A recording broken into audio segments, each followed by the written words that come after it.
Iwa, akua kisihi sakaindihi, awe akua kisihi gadusiha sakasku akusku hielasimu lumidati hua kaiwamiti. Iwa aqua kisi sakaindihi, awe aqua kisi gadusiha sakasku akusku irasmu lumiti ui wamiti. Iwa ahva hittaisa haideve ave ahva heisi katusia sahakku ahokku irasmo leomette naido vemeithe. Iwa ahva ite sagere de ave ahva iesi katusia sahakku ahokku irasmo leomette naido vamere.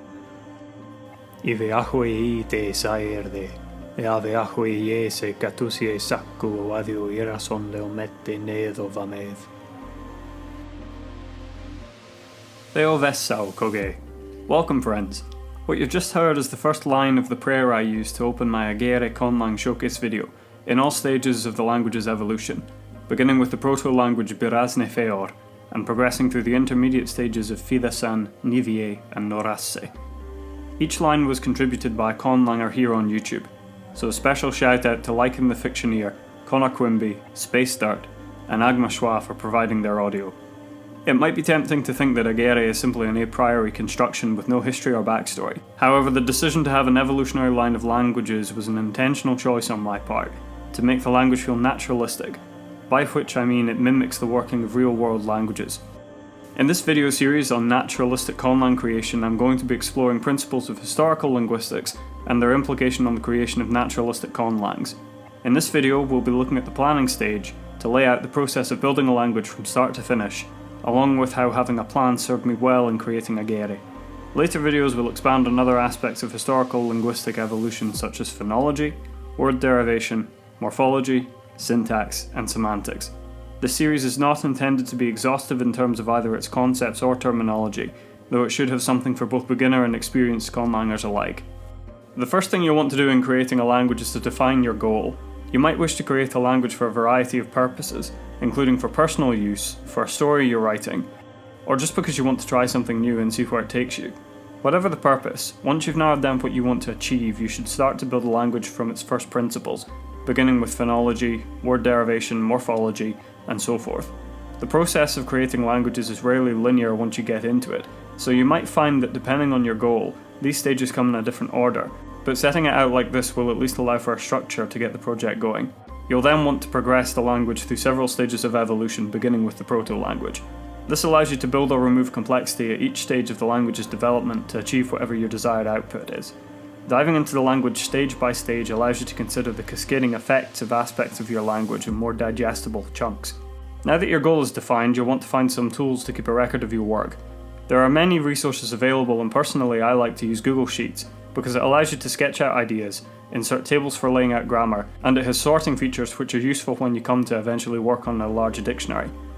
I would also recommend that you automate the phonological evolution process by using sound change software, which takes your proto-language and consistently applies your sound changes. I would recommend Lexergy given how powerful it is and the number of new features which are added on a regular basis.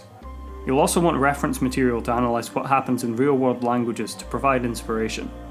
The respective Bibles for these are the Index Diachronica for phonology and the World Lexicon of Grammaticalization for morphology, as well as some syntax. Finally, a shout out to Dr. Robert Miller. His Trask's Historical Linguistics is, in my opinion, essential reading for historical linguistics work, and I must credit this as the source of many of the examples which will follow later in this video series. Now that we've done some of the theorising, let's have a look at a real example of what the conlanging process looks like. I was a bit hesitant to showcase this because it felt like I was revealing my hand somewhat, but from the reaction to my showcase video it seems that at least a few people have been impressed with the depth and aesthetic of Agēre, while others have been interested in a video exploring the decisions I made in making the language. On that basis, I think this would be the perfect opportunity to show you step by step how I made Agēre, and also how long it took me to do it. It all began one fateful night in September 2020. I'd been working on some sketches of conlangs for a while and was beginning to get the hang of it, having created a language for a game which my brother is developing, but I hadn't committed to anything. Truth be told, I just wasn't happy with how any of my ideas were going. I didn't have a goal, so I found one: to make a simple family tree of languages evolving from a proto-language. At last I had some inspiration. That night I put together a basic phonology of the proto-language and sketched out how I'd want a couple branches of the family tree to develop.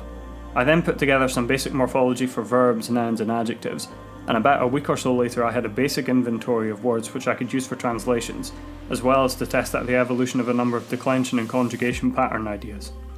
This was a good way to start because it provided a baseline foundation of ideas which I could later sketch out in more detail, without going into too much depth and drowning at the start in masses of detail.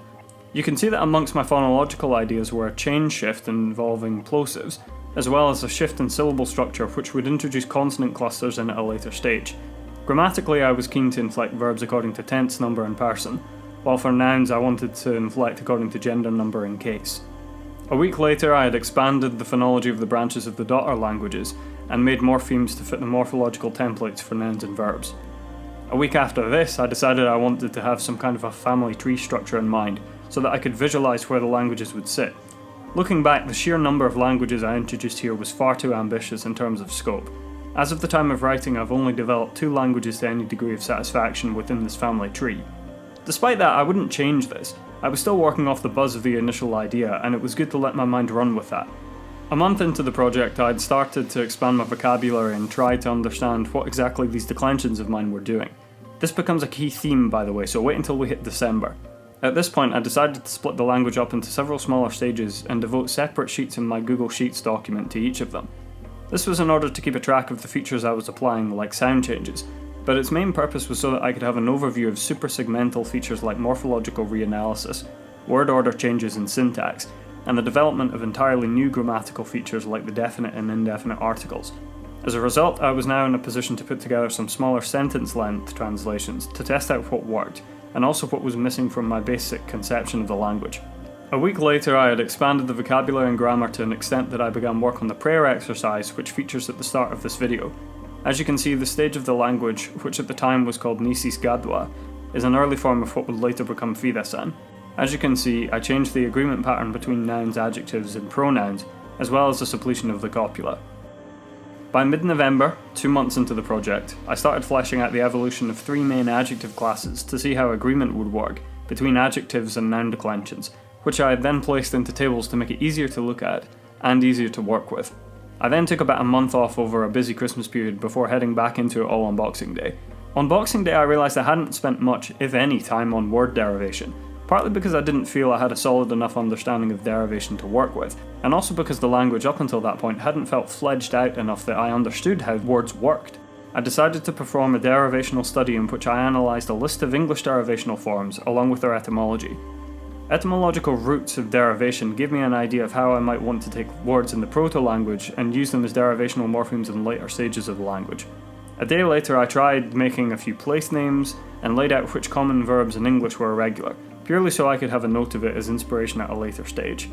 And now we come to it. The great battle of my age. The week of the spreadsheet. This is the part of Agēre's creation that my family remembers because I zoned out in front of the TV on my laptop for a few days.